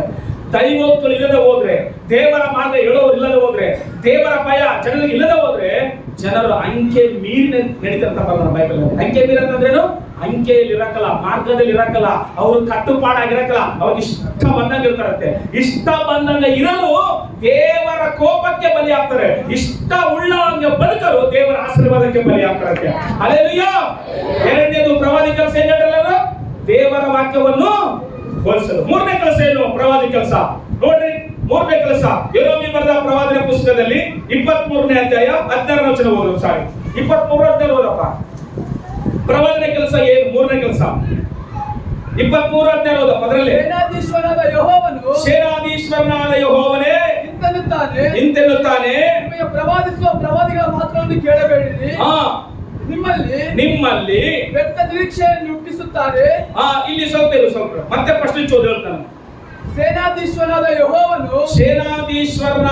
ಯೆಹೋವನು ಇಂತೆನ್ನುತ್ತಾನೆ, ನಿಮಗೆ ಪ್ರವಾದಿಸುವ ಪ್ರವಾದಿಗಳ ಮಾತುಗಳನ್ನು ಕೇಳಬೇಡಿರಿ. ಪ್ರವಾದಿಸುವ ಪ್ರವಾದಿಗಳ ಮಾತು ಅಂದ್ರೆ ಅರ್ಥ ಏನು? ಪ್ರವಾದನೆ ಮಾಡ್ಬೇಕಂದ್ರೂ ಪ್ರವಾದನೆ ಬೇಕು. ಅಲ್ಲಿ ಹೇಳೋದು ಸರ್ ಅರ್ಥ ಅದರು. ಅಂದ್ರೆ ಪ್ರವಾದನೆ ಯಾರಿಂಚ ಬರ್ಬೇಕು? ಪ್ರವಚನ ಅಲ್ಲಿ ಯಾರಿಂಚ ಬರ್ಬೇಕು? ಪ್ರವಾದಿ ಲಿಂಚನೇ ಬರ್ಬೇಕು. ಅಂದ್ರೆ ಪ್ರವಾದಿ ಲಿಂಚ ಬರ್ಬೇಕಂದ್ರೆ ಯಾರ ಲಿಂಚ ಕೇಳ್ಬೇಕು? ಅವರು ದೇವ್ರ ಲಿಂಚ ಕೇಳ್ಬೇಕು. ದೇವ್ರ ಲಿಂಚ ಕೇಳುವಂತವರು ಮನುಷ್ಯರ ಹತ್ರ ಬಂದು ಮಾತಾಡುವಾಗ ಅವು ನೆರವೇರುವ ಸಮಯ ಬಂದಾಗ ದೇವರು ನೆರವೇರಿಸ್ತಾನೆ. ಒಂದು ವೇಳೆ ಸುಳ್ಳು ಪ್ರವಾದನೆ ಮಾಡುವವರು ಇರ್ತಾರೆ, ಸುಮ್ಮನೆ ಪ್ರವಾದನೆ ಮಾಡುವ ಅವ್ರ ಮಾತ್ರ ಏನ್ ಮಾಡಬೇಡ, ಕೇಳಬೇಡ್ರಿ ಅಂತ ಮಾತು. ಅಲ್ಲಿ ಹೇಳಿದ್ರೆ ಅರ್ಥದರು ಸುಮ್ಮನೆ ಪ್ರವಾದಗಳು. ಈಗಿನ ಕಾಲದಲ್ಲಿ ಊರಿಗೊಬ್ರು ಪ್ರವಾದಿಗಳು ಬಂದ್ಬಿಟ್ರಂತೆ. ಇದು ಒಂದು ದೊಡ್ಡ ಕಾಟ ಆಗ್ಬಿಡಪ್ಪ ಅಂತ ಎಲ್ಲ ಸೇವೆಗಳಿಗೆ ಅಡ್ಡ ಆಟಕ್ಕೆ. ಏನಪ್ಪ ವಿಶ್ವಾಸಗಳು ಆ ಕಡೆಗೆ ಹೋಗ್ತಿದಾರ, ನಿಮ್ ಸಭೆ ವಿಶ್ವಾಸಗಳು ಈ ಕಡೆಗೆ ಹೋಗ್ತಿದಾರ, ನಿಮ್ ಸಭೆ ವಿಶ್ವಾಸಗಳು ಆ ಕಡೆಗೆ ಹೋಗ್ತಾರ, ಅಲ್ಲಿ ಹೋಗ್ತಾರ, ಇಲ್ಲಿ ಹೋಗ್ತಾರ. ಕಾರಣ ಗೊತ್ತಾ? ಏನಿಲ್ಲ, ಒಂದು ಕೆಲಸ ಎಲ್ಲ ಸಿರಿ, ಅವ್ರು ಏನು ಮಾಡಂಗಿಲ್ಲ. ಅವ್ರು ನಡ್ಕೋಬಾರ್ದು ಕೂಡ ಗೊತ್ತಿಲ್ಲ ಸರಿಯಾಗಿ. ಸುಮ್ಮನೆ ಕಣ್ಮುಚ್ಚಾರ ಪ್ರಾರ್ಥನೆ ಮಾತ್ರ ಅದಾತ ಇದಾತ ಇದ್ದಿದ್ದೆಲ್ಲ ಭಾಷಣ ಹೋಗ್ತಾರಪ್ಪ. ಏನು ನಡೆದಿಲ್ಲ ಇದುವರೆಗೆ. ಅಲ್ಲಿ ಹೇಳೋದು ಸಾರಿ. ಯಾಕೆ ಹೇಳ್ತಾರೆ ಅಂತಂದ್ರೆ ಪ್ರವಾದಿಗಳು ದೇವರಿಂದ ಒಂದು ಕಷ್ಟಪಡ್ತಾಗಿ ನಮ್ಮಟ್ಟಿಗೆ ನಾವು ಊಹಿಸ್ಕೊಂಡು ಹೇಳೋದಂತಲ್ಲ. ಊಹಿಸ್ಕೊಂಡು ಹೇಳಂಗಿದ್ರೆ ಮನುಷ್ಯರೆಲ್ಲ ಇಷ್ಟಕ್ಕೆ ಮಾಡ್ತಿದ್ರು. ಊಹಿಸ್ಕೊಂಡು ಹೇಳಿದ್ವಲ್ಲ ಏನಾಗಲ್ಲ ಮಾತು. ದೇವರಿಂದ ಬರುವ ಪ್ರವಚನಗಳು ಮಾತ್ರ ನೆರವೇರ್ತವೆ. ಅಲ್ಲಿ ಹೇಳೋದು ದೇವರಿಂದ ಬರುವ ಪ್ರವಚನಗಳು ನೆರವೇರ್ತವೆ. ದೇವರಿಂದ ಬರುವ ಪ್ರವಚನಗಳು ಹೆಂಗಿರ್ತವೆ ಅಂದ್ರೆ ಅಗ್ನಿಯಾಗಿ ಬೆಂಕಿಯಾಗಿ ಬರ್ತವಂತೆ. ಬೈಬಲ್ ನಲ್ಲಿ ಒಬ್ಬ ಪ್ರವಾದಿ ಒಂದು ಊರಿಗೆ ಹೋಗಿ ಮಾತು, ಅವರು ರಾಜನಿಂದ ತಪ್ಪಿಸ್ಕೊಂಡು ಹೋಗ್ಬೇಕು. ಯಾರು ಗೊತ್ತಾ? ಸಮುವೇಲಾದ ಪ್ರವಾದಿ. ಎಲ್ಲಿಗೆ ಹೋಗ್ಯಾನ? ಬೆತ್ಲೆಹೇಮಿಗೆ ಹೋಗ್ಯಾನ. ಎದಕ್ಕೆ ಹೋಗ್ಯಾನ? ಅವ್ರ ಮನೆಯಲ್ಲಿ ಒಬ್ಬ ಮನುಷ್ಯನನ್ನು ಆರಿಸ್ಕೊಂಡು ಅಭಿಷೇಕ ಮಾಡ್ಬೇಕು. ಅದು ಸೌಲಿನ ಗೊತ್ತ ತಲೆನೇ ಕೈತಾನ ಅಸಲಿ. ಆದ್ರೂ ಕೂಡ ದೇವ್ರು ಹೇಳಿದ ಮಾತು ಕೇಳಿಸ್ಕೊಂಡು ಏನ್ ಮಾಡೋಣ, ಸೀದಾ ಇಷಯನ ಮನೆಗೆ ಹೋಗ್ಯಾರ. ಇಷಯನ ಮನೆಗೆ ಹೋಗಿ ಕುತ್ಕೊಂಡ ಮಾತು, ಎಂತಪ್ಪ ಬಂದಿಗೆ ಅಂತಂದ್ರೆ, ನೀನ್ ಬಂದಿರೋದು ಒಳ್ಳೇದಕ್ಕಾಗಿ ಬಂದಿದ್ದಾರೆ. ಎಸ್, ದೇವ್ರ ಕಳಿಸೋದಕ್ಕೋಸ್ಕರ ಬಂದಿದ್ದಾನೆ. ನಿನ್ನ ಮಕ್ಕಳ ಕರೆಸಿ ನೋಡ್ಬೇಕು, ನಾನು ಮಾತಾಡ್ಬೇಕಂದ್ರೆ ಕರಂತೆ ಒಬ್ಬೊಬ್ಬರು ಬಂದ್ರಂತೆ. ಫಲನ ನೋಡಿ ಎತ್ತರ ನೋಡಿ ಯಾರು ಏನ್ ಮಾಡ್ತಾರೆ ಮನುಷ್ಯರಾದ್ರೆ ಅಭಿಷೇಕ ಮಾಡಿ ಹೋಗ್ಬಿಡ್ತಿದ್ರು. ಈ ಪ್ರವಾದಿ ಬಂದು ಬಲ ನೋಡಿ, ಹೈಟ್ ನೋಡಿ, ರೂಪ ನೋಡಿ ಅಭಿಷೇಕ ಮಾಡಕ್ ಬಂದಿಲ್ಲ. ದೇವರು ಯಾರನ್ನ ಅಭಿಷೇಕ ಮಾಡಂತಿರೋ ಅಲ್ಲೇವರೆಗೆ ವೇಟಿಂಗ್ ಮಾಡಕ್ ಕೂತ್ಕೊಂಡು ಅಷ್ಟೇ ಹೊರತಾಗಿ ನಿಮ್ಮನ್ನ ನೋಡಿ ನೀವೇನೋ ಕೊಡ ತಗೊಂಡು ಪ್ರವಚನ ಹೇಳುವವರು ಪ್ರವಚನ ಅಲ್ಲ. ಅಸಲಿ ನೀನು ಕೊಡು, ನೀನು ಬಿಡು, ನಿನಗೆ ಏನಾಗ್ತದ ಅದು ಹೇಳುವವರು ನಿಜವಾದ ಪ್ರವಾದಿ. ನೀನು ಕೊಡು, ಬಿಡು. ದೇವರು ನಂಬಿದಸ್ತನು ಕಾರ್ಯಗಳಿಂದಾಗ್ಲಿ ಆಹಾರ ಕೊಟ್ಟು ಸಾಕಬಲ್ಲ ನನ್ನ ದೇವರು. ಆಮೇಲೆ ಅಷ್ಟೇ ಅರ್ಥ. ನೀನು ಕೊಡುವ ಕಾಣಿಕೆ ತಗೊಂಡು ನಿನಗೆ ಪ್ರವಚನ ಹೇಳುವವರು ಪ್ರವಚನ ಅಸಲಿ, ನಿಮಗೆ ಬುದ್ಧಿ ಕಸಲಿ ಬಂದವರನ್ನ ಕರ್ಕೊಂಡು ಮನೆ ಕರ್ಕೊಂಡು ಪ್ರಾರ್ಥನೆ ಮಾಡಿಸಿ ಅಂತಂದ್ರೆ ಇಷ್ಟು ವರ್ಷ ವಿಶ್ವಾಸಲಾಗಿ ತಪ್ಪು ತಿಳ್ಕೊಬಾಡ್ರಿ. ನಿಮ್ಮನ್ನ ಎಚ್ಚರಿಸ್ತಾ ಇದೀನಿ ತಂದೆ ತರ. ಅಲ್ಲೆಲೂಯಾ. ಅಷ್ಟೇ ಹೊರತಾಗಿ ಯಾವತ್ತನ್ನ ನೀವು ಇದು ಕೊಡ್ಬೇಕಂತ ನಿಮ್ಮ ಮನೆಗೆ ಬಂದು ನಾನು ಕೇಳಿನ, ಇಷ್ಟು ವರ್ಷ ಆದ್ರಾಗಿ ನಾನು ಮನೆ ಕಟ್ತಾ ಇದೀನಿ, ಮಗಳ ಮದುವೆ ಮಾಡ್ತಾ ಇದೀನಿ, ಅದಕ್ಕೆ ಬೇಕು ಇದಕ್ಕೆ ಬೇಕಾದ್ರೆ ಕೇಳಿನ, ಕೇಳಿಲ್ಲ. ಕೇಳಬೇಕಾದ ಹತ್ರ ಕೇಳಿದ್ರೆ ಕೊಡುವವರು ಬಂದು ಕೊಡ್ತಾರೆ ಅಷ್ಟೇ. ಅದು ಪ್ರವಾದಿ ಅಂತಂದ್ರೆ ಅಷ್ಟೇ ಹೊರತಾಗಿ ನಿನ್ ಮನೆ ಬಂದು ಇದು ಕಾಣ್ತದ, ನಿನ್ ಮನೆ ಬಂದು ಅದು ಕಾಣ್ತದ, ನನಗೆ ಇಷ್ಟು ಕೊಡು, ಆ ಮಾಡಿಸು, ಇದು ಅದಲ್ಲ ಪ್ರವಾದಿ ಅಂದ್ರೆ. ಪ್ರವಾದಿ ಅಂದ್ರೆ ನೀನು ಕೊಡು, ಕೊಳ್ಳಾದೆ ಮಕ್ಕ ತಿರ್ಸ್ಕೊಂಡು ಆ ಕಡೆ ಹೋಗು, ನೀನ್ ಸಭೆಗಿರು, ಎತ್ತು ಹೋಗಷ್ಟೇ. ಹೇಳಬೇಕಾದದನ್ನು ನೀಟಾಗಿ ಹೇಳ್ತಾರ ಪ್ರವಾದಿ ಅಷ್ಟೇ. ಚಪ್ಪಳ ತಗೋಣ, ಅದು ಪ್ರವಾದಿ ಅಂತಂದ್ರೆ ಅಷ್ಟೇ ಹೊರತಾಗಿ ನಿನ್ ಮನೆಗೆ ಬಂದು ನೀನ್ ಮಾಡಿಟ್ಟು ತಿಂದು ಹೇಳೋದು ಪ್ರವಾದಿ ಅಲ್ಲ. ಸರಿ, ಯಾವತ್ತನ ಸ್ಪೆಷಲ್ ಆಗಿ ಕೇಳಿವಾಗಿ ಮನೆಗೆ ಬಂದು ನಾವು ಅದು ಕೊಡ್ರಿ, ಇದು ಕೊಡ್ರಿ, ಅದು ಮಾಡ್ರಿ, ಇದು ಮಾಡ್ತಾರೆ. ಕೆಲವರಿಗೆ ನಾನು ಫೋನ್ ಮಾಡ್ತೇನೆ, ಸಭೆಗೆ ಬರ್ರಿ. ಎಲ್ಲಿಗೆ ಬರ್ರಿ? ಸಭೆಗೆ ಬರ್ರಿ. ಮಾತಾಡೋದು ನಾನಲ್ಲ, ಪರಿಶುದ್ಧಾತ್ಮ ಮಾತಾಡ್ತಾನೆ.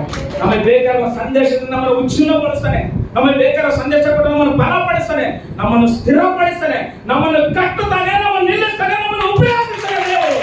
ಅಷ್ಟೇ ಹೊರತಾಗಿ ನಿನ್ ಮನೆಗೆ ಬಂದು ನಿನ್ ಮನೆ ಮೇಲೆ ಕೈ ಇಟ್ಟು ಹೇಳುವ ಪ್ರವಚನ ಅಸಲಿ ಅಂತ ನಮ್ಮ ಮನೆ ಕೂಡ ಹೆಚ್ಚು ಇಡಿಸ್ಕೋಬಾರ್ದು. ಅಸಲಿ ನಿಜವಾದ ವಿಶ್ವಾಸಗಳು ಆಗಿದ್ರೆ ನೀವು ಅಸಲಿ. ಅಲ್ಲೆಲ್ಲೂಯಾ. ಅಷ್ಟೇ ಹೊರತ ಇಲ್ಲಿ ಸರಿ ಬರೋದು, ಅಲ್ಲಿ ಕರ್ನಾಟಕ ಅಲ್ಲಿ ಪ್ರಾರ್ಥನೆ ಮಾಡಿಸೋದು, ಅಲ್ಲಿ ಕೂಡ ಪ್ರಾರ್ಥನೆ ಮಾಡಿಸೋದು, ಇಲ್ಲಿ ಅದಲ್ಲ. ಅಡ್ಡದಾರಿ ಹಿಡಿಯುವವರು ಪ್ರವಾದಿಗಳಲ್ಲ. ದೇವರ ವಾಕ್ಯ ನೀಟಾಗಿ ನೇರವಾಗಿ 1000 ಜನ ಇರಲಿ, 1,00,000 ಜನ ಇರಲಿ, ಎಷ್ಟು ಜನ ಇರಲಿ ನೀಟಾಗಿ ಮಾತಾಡುವವರು ಪ್ರವಾದಿಗಳು ಮಕ್ಕಳು. ಬೈಬಲ್ ಹೇಳ್ತಂದ್ರೆ ಪ್ರವಾದಿಗಳು ಲಿಂಚ ಬರ್ತಾರೆ, ದೇವರು ಲಿಂಚ ಬರ್ಬೇಕು. ನಮ್ಮಟ್ಟಿಗೆ ನಾವು ಯೂಸ್ ಮಾಡಿ ಹೇಳೋದಲ್ಲ ಪ್ರವಚನ ಅಂತಂದ್ರೆ. 3ನೇ ಕೆಲಸ, ಪ್ರವಾದಿಗಳು ಪ್ರವಚನ ಹೇಳ್ತಾರೆ ಮತ್ತಷ್ಟೇ. ಅವ್ರು ಹೇಳುವಂತ ಕಾರ್ಯ ನೆರವೇರ್ಬೇಕಷ್ಟೇ. ಅದು ಯಾವಾಗನಾಗಲಿ. 4ನೇ ಕೆಲಸ, ಪ್ರವಾದಿಗಳ ಕೆಲಸ ಅಂದ್ರೆ ಸ್ವಸ್ಥತೆ ಮಾಡುವ ಕೆಲಸ. 2ನೇ ಅರಸುಗಳು 5ನೇ 10ನೇ ವಚನ ಓದೋಣ ಸಾರಿ. 2ನೇ ಅರಸುಗಳು 5ನೇ 10ನೇ ವಚನ. ಪ್ರವಾದನೆ 4ನೇ ಕೆಲಸ ಅಂದ್ರೆ ಸ್ವಸ್ಥತೆ ಮಾಡುವ ಕೆಲಸ. ಎಲಿಷನ ಅವನಿಗೆ ಹೋಗಿ ಯೋರ್ದನ್ ಹೊಳೆಯಲ್ಲಿ 7 ಸಾರಿ ಸ್ನಾನ ಮಾಡು. ಆಗ ನಿನ್ನ ದೇಹವು ಮುಂಚಿನಂತೆ ಆಗ್ತದೆ, ನೀನು ಶುದ್ಧನಾಗುವೆ ಅಂತ ಹೇಳಿದನು. ಯಾಕೆ? ಅದೇ ಅರಸುಗಳು 2ನೇ ಅರಸುಗಳು 5:3 ಓದಪ್ಪ ಸಾರಿ. 2ನೇ ಅರಸುಗಳು 5:3 ಏನಾಯ್ತು ಅಲ್ಲಿ ಪರಿಸ್ಥಿತಿ ಆತನಿಗೆ? ಆಕೆಯು ಒಂದು ದಿವಸ ತನ್ನ ಯಜಮಾನನಿಗೆ ತಮ್ಮ ದಣಿ ಸಮಾರ್ಯದಲ್ಲಿರುವ ಪ್ರವಾದಿ ಹತ್ತಿರ, ಎಲ್ಲಿರ್ಬೇಕು ನಮ್ಮ ದಣಿ? ಸಮಾರ್ಯದಲ್ಲಿ ಒಬ್ಬ ಪ್ರವಾದಿ ಅದನ. ಆತನ ಹೆಸರೇ ಯಾರು ಹೇಳ್ರಿ? ಆತನ ಹೆಸರೇನು? ಎಲಿಷಾ. ಎಲ್ಲ ನೋಡ್ರಿ, ಯಾರ ಆತನ ಹೆಸರು? ಎಲಿಷಾ. ಎಂತ ಪವರ್ಫುಲ್ ಪ್ರವಾದಿ ಗೊತ್ತಾ? ಕುಷ್ಠ ರೋಗದಿಂದ ಬಂದನ. ಯಾರು? ನಾಮಾನ. ಯಾರ ರೋಗದಿಂದ ಬಂದನ? ಕುಷ್ಠ ರೋಗದಿಂದ ಬಂದನ. ಎಲ್ಲ ಗಮನ ಕೇಳಿಸ್ಕೊಳ್ರಿ. ಇದಕ್ಕಿಂತ ಮುಂಚೆ ಹೇಳಿದಲ್ಲ ಪ್ರವಾದಿಗಳು ಹೆಂಗಿರ್ತವಂತ, ಇವಾಗ ಕೇಳಿಸ್ಕೊಳ್ರಿ. ಹೇಳ್ತಾರೆ ಬೇಸು. ರೋಗದಿಂದ ಮನೆಗೆ ಬಂದನ. ಹೆಂಗ್ ಬಂದನ? ಬರೆ ಕೈ ಬಂದನ. ಒಂಟೆಗಳು ನೋಡ್ಕೊಂಬಂದನ. ಒಂಟೆಗಳು ಬೆಲೆ ತಂದನ, ಬಂಗಾರ ತಂದನ, ಬೆಳ್ಳಿ ತಂದನ, ವಸ್ತ್ರ ತಂದನ, ಎಲ್ಲ ತಂದನ. ಎಲ್ಲವೂ ತಂದು ಬಂದು ಮನೆ ಮುಂದೆ ನಿಂತ್ಕೊಳ್ಳೋಣ. ಎಲಿಷಾ ಅಂತ ಕಾವ್ಯ ಮಾತು. ಎಲಿಷಾ ಒಳಗಡೆ ಕೂತ್ಕೊಳ್ಳೋಣ. ಆತನ ಒಂಟೆಗಳು ನೋಡೋಣ, ಆತನ ಬಂಗಾರ ನೋಡಿರ್ಬೋದು, ಆತನ ಹೈಟ್ ನೋಡಿರ್ಬೋದು, ಆತನ ಸ್ಥಾನ ನೋಡಿರ್ಬೋದು. ಹೊರಗಡೆ ಎದ್ದೋಗಿಲ್ಲ ಎಲಿಷಾ. ಓ ನಾಮನೇ ಬಂದಿಯಾ? Very good, thank you. ನೀನು ಹೋಗ್ತಾ ದಾರಿಯಲ್ಲಿ ಯೋರ್ದನ್ ನದಿಯಲ್ಲಿ 7 ಸಾರಿ ಮುಳುಗು ಹೋಗು, ನಿನ್ನ ರೋಗ ಮೇಲೆ ಅಂತ ಹೇಳಿ ಅಲ್ಲಿ 7 ವರ್ಷ ಆಗ್ತದ್ರು. ಓ ಇವ್ರು ಬಂದ್ಬಿಟ್ರ? ಬಾ ಇಲ್ಲಿ ಎಣ್ಣೆ ಹಚ್ಚು, ಈ ಕಡೆ ಬಡಿ, ಈ ಕಡೆ ತಿರ್ಸು, ಇಲ್ಲಿ ಸ್ವಲ್ಪ ಬಡಿ, ಇಲ್ಲಿ ಸ್ವಲ್ಪ ಯಾರು ಮುಟ್ಟಿಲ್ಲ ಅಸಲಿ ಕೈ. ಅಲ್ಲಿ 7 ಆಗ್ತದ್ರು, ಮುಟ್ಟು ಕೂಡ ಮುಟ್ಟಿಲ್ಲ. ನೀನು ಹೋಗೋ ದಾರಿಯಲ್ಲಿ ಯೋರ್ದಾನ್ ನದಿ ಬರುತ್ತ, ಆ ನದಿಯಲ್ಲಿ 7 ಸಾರಿ ಮುಳುಗಿ ಹೋಗುವ ಅಷ್ಟೇ. ಆತ ಅಷ್ಟು ಬಂಗಾರ ತಗೋನ, ಅಷ್ಟು ಬೆಳ್ಳಿ ತಗೋನ, ಅಷ್ಟು ವಸ್ತ್ರ ತಗೋನ. ಯಾರಿಗೆ ಕೊಡಕ? ಯಾರು ನನ್ನ ಮುಟ್ಟಿ ಎಣ್ಣೆಚ್ಚಿ ಪ್ರಾರ್ಥನೆ ಮಾಡ್ತಾರೆ ಅವ್ರಿಗೆ ಕೊಡಕ. ಒಂದು ಪಿಡಿಗಾಸು ಕೂಡ, 1 ರೂಪಾಯಿ ಕೂಡ ಮುಟ್ಟಿಲ್ಲ ಆದ್ರಲ್ಲಿ. ಯಾರು? ಪ್ರವಾದಿ. ಅಂದ್ರೆ ಸರ್ ಯಾರು? ಪ್ರವಾದಿ. ನೀನ್ ಬಂದಾಗ ಯೋರ್ದಾನ್ ಹೊಳೆಯಕ್ಕೆ 7 ಸಾರಿ ಮುಳುಗಿ ಹೋಗು ಅನ್ನಂತೆ. ಈತ ರಾಜಲ್ಲ, ಈತ ಏನ್ ಕೇಳ್ತಾನ? ನಮ್ಮ ದೇಶದಾಗ ದೇಶದಲ್ಲಿ ಎಂತ ನದಿಗಳಿದಾವ, ಆಫ್ಟರ್ ಈ ಸಣ್ಣದು ಭುಜಂಕರ ಇದ್ದಂಗೆ ಇದ್ರ ಮುಳುಗಂತ ನಮ್ಮ ಊರುವಾರ ಅಂತ ಹೇಳ. ನಾಮನಿಗೆ ಇದ್ದಿದ್ದು ಕುಷ್ಠ ರೋಗ ಅಲ್ಲ. ಹಲೋ, ನಾಮನಿಗೆ ಇದ್ದಿದ್ದು ಕುಷ್ಠ ರೋಗ ಅಲ್ಲ, ಕುಷ್ಠಿ ತರಗುವ ಅಹಂಕಾರ ಇತ್ತಂತೆ ಸರಿ. ಹೌದಮ್ಮ? ಪ್ರವಾದಿ ಏನಂತ ಯೋಧನ ವೇಳೆಯಲ್ಲಿ ಏನ್ ಮಾಡು? 7 ಸಾರಿ ಮುಳುಗಂತ ಹೆಂಗ ಬಿಡು, ಈತ ಹೊರಗೆ ಬರ್ತಾರೆ ನನಗೆಲ್ಲ ಉಳಿತು. ಹಂಗೆಲ್ಲ ನಾವು ಫಾಸ್ಟ್ ಕಾಣಿಕೆ ತಂತೀರಿ ಬಿಡು, ಹೇಳಿ ಕೆಲಸ ಮಾಡಂತೇಳಿ ಹಂಗ ಹೋದಾಗ ಮುಳುಗು. ಮುಳುಗಲಿಲ್ಲ ಅಸಲಿ. ಆತಂದೇನಂತ ಎದ್ದು ಹೇಳ್ರಿ, ನಾನು ಬಂದಿನಂತೇಳಿ ಫಾಸ್ಟ್ ಹೊರಗಡೆ ಬಂದು ಎಲ್ಲೇ ತಪ್ಪ ಗಾಯನಿಗೆ, ಎಲ್ಲೇ ತಪ್ಪ ನೋವು ನಿನಗೆ ಅಂತಂದು ಎಣ್ಣೆ ಹಚ್ಚಿ ಕೈ ಇಟ್ಟು ಪ್ರಾರ್ಥನೆ ಮಾಡ್ತಾನಂದ್ರ ಈಗೆಲ್ಲ ಹಸು ಹೊರಗೆ ಕೊಡಗೆ ಅಂತ ಮಗ ಬಡ ನೋಡಲ್ಲ. ಹಸಿರು ಫೋನ್ ಮಾಡುವಲ್ಲ ನಮ್ಮನ್ನ ಹಸಿರು ಕಿವಕ್ಕೆ ಪಾಸ್ಟ್ರು, ಕಿವಕ್ಕೆ ಬಂದು ಪಾಸ್ಟ್ ಅಲ್ಲ, ದೇವರಕ್ಕೆ ಬಂದು ಅಲ್ಲೆಲ್ಲ ಪಾಸ್ಟ್ ಅಂದ್ರೆ ಪುಡುವಸೆ ದೇವರು ಇರುವಾಗ ನಮ್ಮ ಸಂಘ ಇವತ್ತು ನಾಳೆ ಸೋತೋ ನಮ್ಮ ಪಾಸ್ಟ್ ಮೇಲೆ ನಂಬಿಕೆ ಇಡಬೇಡ್ರಿ. ಇವ್ರು ಯಾರ ಮೇಲೆ ಇಡ್ರಿ? ದೇವ್ರ ಮೇಲೆ ಇಡ್ರಿ. ದೇವ್ರ ಮನೆ ಕಳ್ಸಾರ ಅಷ್ಟೇ. ನಿಮ್ಮ ಮಕ್ಕಳಿಗೆ ಎದುರಿಸುವಂತ ಪ್ರಾರ್ಥನೆ ಮಾಡ್ತಾರ ಅಷ್ಟೇ.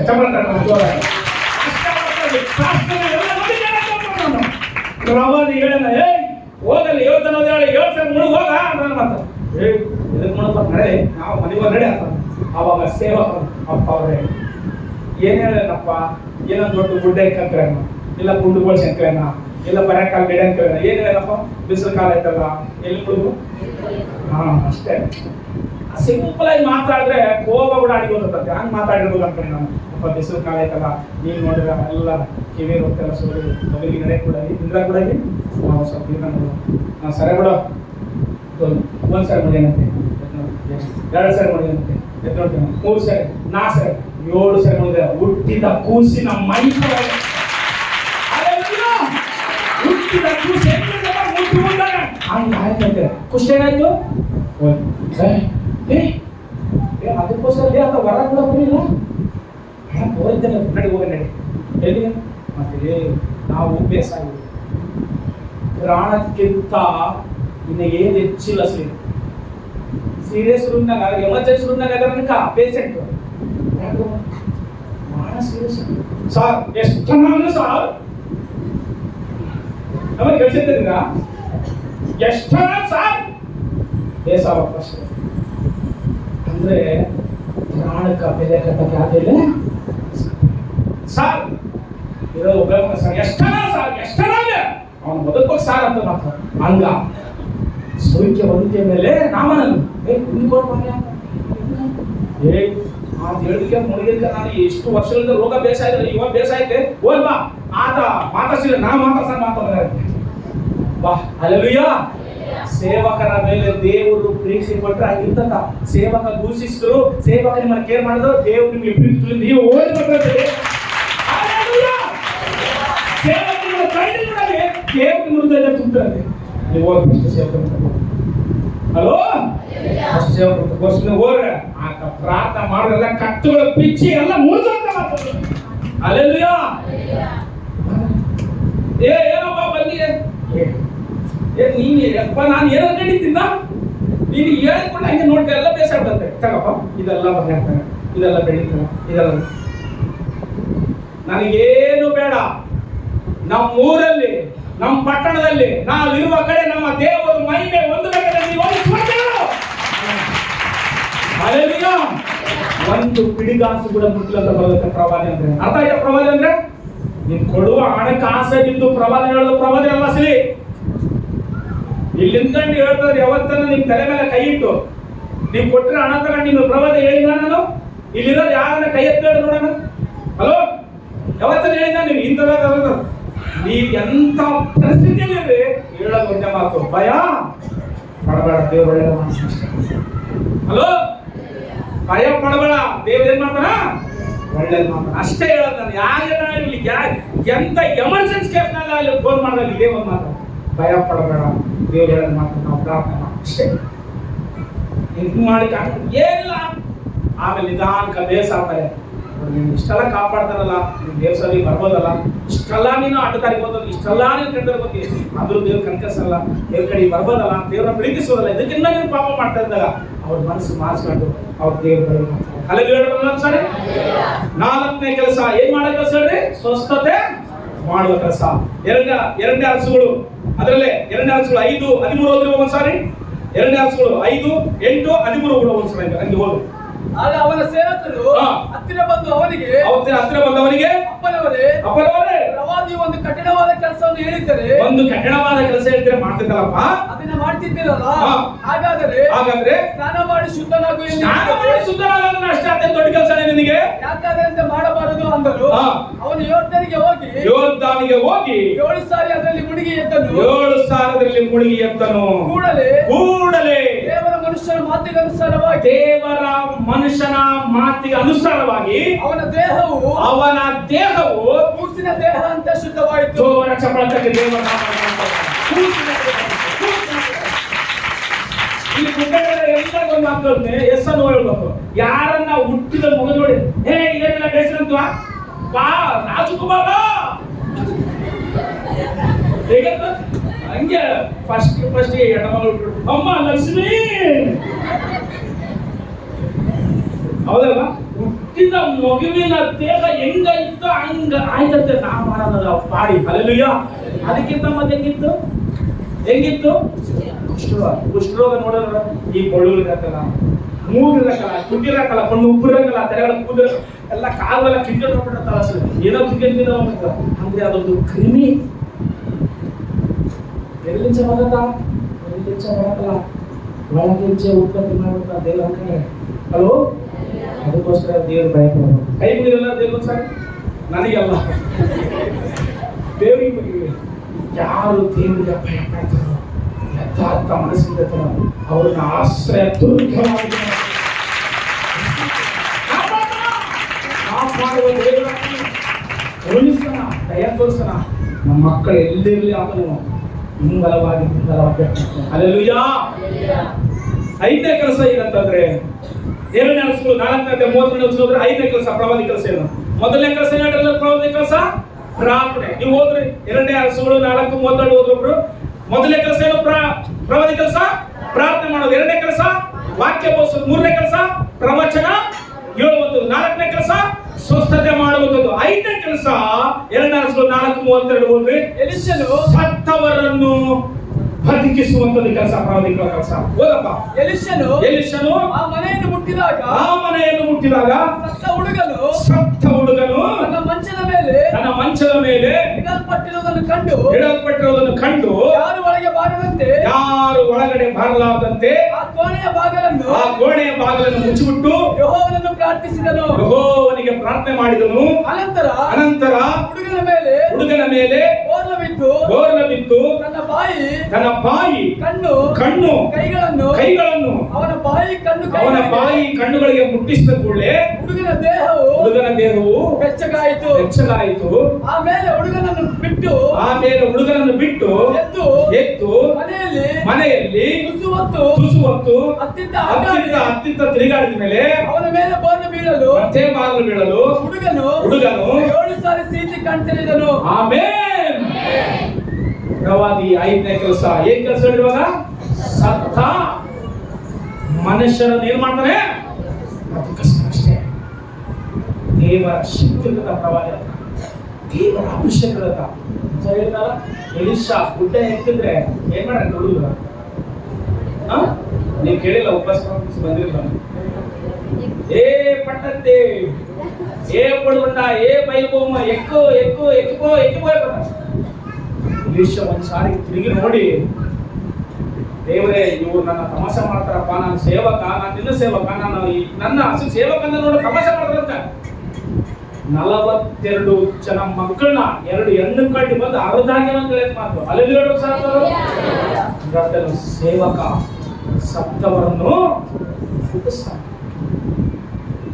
ಬೈಬಲ್ ಹೇಳ್ತದೆ ದೇವರಿಗೆ ಇಷ್ಟ ಆಗಿರುವನ್ನ ಸತ್ತವರನ್ನ ಲೆಕ್ಕಿಸಿ ಕೆಲಸ ಮಾಡಿಸಿ ಆಮೇಲೆ ಅವನ ಜೀವನ ಯಾತ್ರೆ ಮುಗಿಸ್ತಾನೆ. ಅಲ್ಲೆಲ್ಲೂಯ್ಯ. ಪ್ರವಾದಿ ಸತ್ತವರನ್ನ ಬದುಕಿಸ್ತಾನೆ. ಬೈಬಲ್ ನಲ್ಲಿ ಬಹಳ ಜನ ನೋಡಿದಲ್ಲ, ಎಲಿಯ ಕೂಡ ಎಲಿಷ ಕೂಡ ಪೇತ್ರ ಕೂಡ ಪ್ರಾರ್ಥನೆ ಮಾಡ್ತಾರೆ. ಏನಾಗ ದೂರ್ಗಳು ದೇವರ ಆತ್ಮ ಅವರ ಮೇಲೆ ಬರುವಾಗ, ಅವರ ಸಂಗಡ ಇದು ಕಾರ್ಯ ಮಾಡುವಾಗ ದೇವರನ್ನ ಕಾಯ್ತಾ ಕಾಪಾಡ್ತಾ ನಡೆಸ್ತಾ ಬರೋ ಮಾತು ಪ್ರವಾದಿ. 5ನೇ ಕೆಲಸ ಸತ್ತವರನ್ನು ಬದುಕಿಸುವ ಕೆಲಸ. ಪ್ರಿಯ ಮಕ್ಕಳೇ, ಪ್ರವಾದಿ ಅಂತಂದ್ರೆ ಏನು ನೀನೇನ್ ದೊಡ್ಡದಾಗಿರ್ಬೇಕಾಗಿಲ್ಲ. ಮೋಶೆನ ಕರೆದಾಗ ಹೇಳಿರುತ್ತೆ, ಏನಪ್ಪ ನನಗೆ ಮಾತಾಡ ಕರಲ್ಲ, ನೀನ್ ಮಾತಾಡೋದ ನಾನ್ ಮಾತಾಡ್ತಾರೆ ಮೋಶೆ ಚಪ್ಪಳ ಪ್ರವಾದಿ ಕರ್ಕೊಂಡ್ರೆ, ಬಾಪ ನಾನು ನಿನ್ನ ಅವ್ರನ್ನ ಇಸ್ರಾಯೇಲ್ ಹತ್ರ ಕಳ್ಸ್ಬಿಟ್ಟು ಅವ್ರ ಮೊದಲ ದೇಶವಾಗಿ 70 ವರ್ಷ 20 ವರ್ಷ ನಾನು ಪ್ರವಾದಿ ಮಾಡ್ತೇನೆ. ಇಲ್ಲ ಬಿಡಪ್ಪ, ನಾನು ಸಣ್ಣ ಹುಡುಗ, ನಾನು ಇನ್ನು ಸಣ್ಣ ಹುಡುಗ, ನನಗೆ ಮಾತುಗಳು ಬರಕ್ಕೆ ಸರ್. ನೀನು ಬಾ, ನೀನ್ ಸಣ್ಣ ಹುಡುಗ, ನಿನ್ನ ತಾಯಿಯ ಗರ್ಭದಲ್ಲಿರುವಾಗ ನನ್ನ ಕಣ್ಣುಗಳು ನಿನ್ನನ್ನು ನೋಡೇ ಮಾತಾಡುತ್ತೆ. ಅಲ್ಲೆಲ್ಲೂಯ್ಯ. ಯೆಶಾಯನ ಕಡಿವಾಗ ನಾನು ಪಾಪಿ ಅಂತೇಳಿ ಒಪ್ಪಿಕೊಂಡಂತೆ, ಅಪ್ಪ ನನ್ನ ಪಾಪಪ್ಪ, ನನ್ನ ಕೈಲಿ ಆತರ ಬಂದಾಗ ಬೆಂಕಿ ಕಂಡ ತಗೊಂಡು ತುಟ್ಟಿಗೆ ಮುಟ್ಟಿಸ್ತಾ ನೀನು ಶುದ್ಧರಾಗಿ ಹೋಗು ಸುವಾರ್ಥ ಸಾರಕ್ಕೆ ಅಂತ. ಅಲ್ಲೆಲ್ಲೂಯ್ಯ. ದೇವರು ನಿನ್ನ ಎತ್ತಿ ನಿಲ್ಲಿಸಿ ಉಪಯೋಗಿಸ್ಬೇಕಂತಂದ್ರೆ ಯಾರನ್ನ ಬೇಕಾದ್ರೂ ಉಪಯೋಗಿಸ. ಆಮೇಲೆ ಹೇಳೋದು ಸರಿ ಅಷ್ಟೇ ಹೊರತಾಗಿ ನೀನು ನೆಟ್ಟಿಗಿದ್ರೆ ಸಾಕಷ್ಟೇ ಅಂದ್ರೆ ಒಂದ್ಸಲ ಸರಿ ನೆಟ್ಟಿಗಿದ್ರೆ ಸಾಕು. ದೇವರು ಉಪಯೋಗಿಸ್ಬೇಕು. ನಾವು ನೆಟ್ಟಿಗಿಲ್ಲ ಅದನ್ನ ಸ್ವಟ ಮಟ್ಟ ತಿರುಗಾಡ್ಕಂತ ಸ್ವಟ್ಟೋದಂತ ದೈವಗಳು ಇದ್ದಾಗ ಅಂಕೆ ನೀರು ನಡೀತಾ ನಮ್ಮ ಆಲೋಚನೆ ಆಟ ಪ್ರಾರ್ಥನೆ ಮಾಡ್ಬೇಕೆ, ನಾನು ಪ್ರಾರ್ಥನೆ ಮಾಡ ಬ್ಯಾಡಪ್ಪ ಅವೆಲ್ಲ. ಅವೆಲ್ಲ ಬ್ಯಾಡಮ್ಮ. ಯಾರು ಎಲ್ಲಿರ್ಬೇಕು ಅಲ್ಲಿರ್ಬೇಕಷ್ಟೇ. ಅಲ್ಲೆಲ್ಲಿ ಹೇಳ್ಬರ್ತದಲ್ಲ ಅಷ್ಟೇ ಅಷ್ಟೇ. ನಾವಿಲ್ಲ ಫಾಸ್ಟ್ ಎದಕ್ಕಾಗಿ ಹಾಸ್ಕೊಂಡಿರೋದು ಜನರಿಗೆ ದಾರಿ ನೋಡ್ಸ್ಲಿಕ್ಕಾಗಿ ಅಷ್ಟೇ ಬರ್ತಾರೆ. ಆಮೇಲೆ ಎಲ್ಲರನ್ನ ಅಳದಕ್ಕೆ ಬಿಸಾಕಲ್ಲ. ಎದುರಿಗೆ ಇಲ್ಲ ಪರಲೋಕ ಮಾರ್ಗ ನೋಡ್ಸು ಮಗ, ಪರಲೋಕ ಮಾರ್ಗ ನೋಡ್ಸು. ಜನರು ಸ್ವಟಪಟ ನಡೀತಿರ್ತಾರ, ಅವ್ರು ಪರಲೋಕ ಮಾರ್ಗ ನೋಡ್ಸು. ನೀನ್ ನೋಡ್ಸಲ ಅಂದ್ರೆ ನಿನ್ನ ಅದಕ್ಕೊಂದು ತಣ್ಣಗಾಗ್ತಂತೆ. ಅಲ್ಲೆಲ್ಲಿ ಹೇಳ್ಬರ್ತದ್ರು ಎಷ್ಟು ದೇವರ ವಾಕ್ಯ ಚೆನ್ನಾಗಿ ಕೇಳ್ರಿ, ದೇವರಿಗೆ ಭಯ ಪಡ್ರಿ, ದೇವರಿಗೆ ವಿಧೇಯನಾಗಿರ್ರಿ. ಎದಕ್ಕಂದ್ರೆ ಅಭಿಮೇಲಕನು ಮಾಡಿದೇನು ಗೊತ್ತಾ? ಅಬ್ರಾಹ್ಮ 8 ಮಾಡಿದ್ದ. ಇನ್ನು 3 ದಿನ ಸ್ವಲ್ಪ ಬಿಡ್ಬೇಕಾಯ್ತು. ಆದ್ರೆ ದೇವರು ನೀನು ಏನ್ ಮನಸ್ಸಿನಾಗ ಏನಿದಂಗೆ ಮಾಡಿ ಕರ್ಕೊಂಡೋಗಿ ನಾನೇನ್ ತಪ್ಪರ್ಸಕ್ಲಿ ಮೇಲೆ ಕೆಲವ್ರ ಹತ್ರ ನೀನ್ ಎಂತ ನನಗೆ ಗೊತ್ತೋಳಿ ಅಂತ ಅಂದ್ರೆ ಅರ್ಥೇನು ಒಳ್ಳೆ ಅಂತ ಯಾರ ಮಾತ ಕೇಳಿ. ಹಲೋ, ನೀನು ಒಳ್ಳೆನು, ನೀನ್ ಒಳ್ಳೆ ಅಮ್ಮ, ನೀನ್ ಯಾರ ಮಾತ ಕೇಳಿ ಮಾಡಿಗೆ ನೀನ್ ಒಳ್ಳೆ, ನಿನ್ನ ನೋಡಿ ಕೊಡ್ತೀನಿ ಅಂತ ಅಂದ್ರೆ ದೇವ್ರ ನೋಡೇ ನಮ್ಮ. ಹಲೋ, ದೇವ್ರು ನೋಡ್ತಾ ನಾವು ಎಂದ್ ಮಾತಾಡ್ತೀವಿ, ಯಾರ ಜೊತೆ ಹಿಡ್ಕೊಂಡು ಏನಾರ ಮಾತಾಡ್ತೀವಿ, ಯಾರ ಜೊತೆ ಹೋಗಿ ಏನೆಲ್ಲ ಪ್ಲಾನ್ ಮಾಡ್ತೀವಿ, ಎಲ್ಲ ನೋಡ್ತೀವಿ ಅಂದ್ರೆ ಸರ್ ಎಲ್ಲ ಬಲ್ಲೆ ಅದ್ರ ಅರ್ಥ ಗೊತ್ತಾ? ನಾನೇ ಕಂಡಿದ್ದು ಸ್ವಲ್ಪ ಒಂದು ಕವನ ಹತ್ರ ರವಿ ಕಾಣುತ್ತನ್ನು ಅಂದ್ರೆ ಸರ್ ರವಿ ಕಾಣುತ್ತನ್ನು ಕವಿ ಕಂಡಂತೆ. ಅಂದ್ರೆ ನೀನ್ ಕಾಣೋದು ಬೇರೆ, ಆತ ಕಾಣೋದು ಬೇರೆ.